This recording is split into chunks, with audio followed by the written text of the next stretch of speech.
গতকাল প্রধানমন্ত্রীর হুঙ্কারের পরেই প্রত্যাঘাতের পথে ভারতের প্রত্যাঘাতের প্রহর গুনছে পাকিস্তান।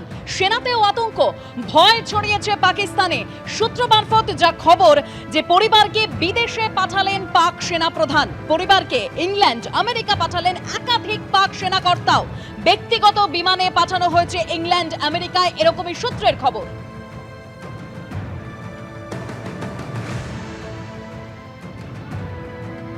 পাকিস্তানকে কোন ভাষায় জবাব দেবে ভারত? দফায় দফায় বৈঠকে কেন্দ্রীয় স্বরাষ্ট্রমন্ত্রী। সিন্ধু জল চুক্তি নিয়ে সিআর পাতিলের সঙ্গে বৈঠকের পরই বিদেশমন্ত্রী এস জয়শঙ্করের সঙ্গে বৈঠক করলেন কেন্দ্রীয় স্বরাষ্ট্রমন্ত্রী। বিদেশমন্ত্রীর সঙ্গে কেন্দ্রীয় স্বরাষ্ট্রমন্ত্রী 20 মিনিট ধরে বৈঠক হয়। পেহেলগাঁও হামলার পরই 1960 সালের সিন্ধু জল চুক্তি স্থগিতের ঘোষণা করে ভারত সরকার। জল চুক্তি স্থগিত করা যুদ্ধেরই সমান। গতকালই চাপের মুখে এই আর্তনাদ করেছিল পাকিস্তান। আর এখানে ভারত সরকার ঠিক করতে চাইছে জল চুক্তি কিভাবে বাতিল হবে তা ঠিক করতে দফায় দফায় বৈঠক হয়।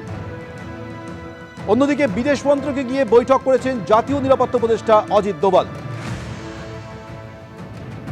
পাকিস্তানকে কোন ভাষায় জবাব দেওয়া হবে? ভারতের প্রত্যাঘাতের হুঁশিয়ারি পরে ইতিমধ্যে ভারতীয় সেনা তাদের বিভিন্ন রকমের মহড়া প্রস্তুতি চালাচ্ছে।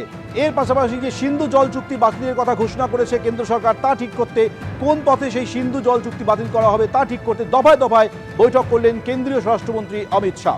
বিদেশমন্ত্রীর সঙ্গে যেমন বৈঠক করেছেন, সিআর পাতিলের সঙ্গেও তিনি বৈঠক করেছেন।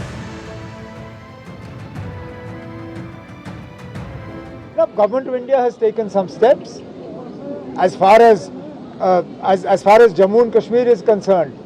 Let's be honest, we have never been in favor of the Indus Water Treaty.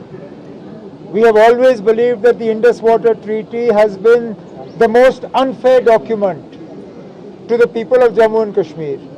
Now what the medium to long-term implications of this are, that's something we will have to wait to see. একদিকে কূটনৈতিক চাপ, অন্যদিকে যুদ্ধের মহড়া, অর্থাৎ কিভাবে পাকিস্তানকে জবাব দেওয়া যাবে তা নিয়ে দফায় দফায় বৈঠক কেন্দ্রীয় স্বরাষ্ট্রমন্ত্রীর। অন্যদিকে গতকাল প্রধানমন্ত্রী নরেন্দ্র মোদী হুঙ্কারের পরেই ভারতের প্রত্যাঘাত, একেবারে যে যুদ্ধের মহড়া রাজস্থানে আজ ধরা পড়েছে, একেবারে সেই ছবি আপনাদের সামনে রেখেছি।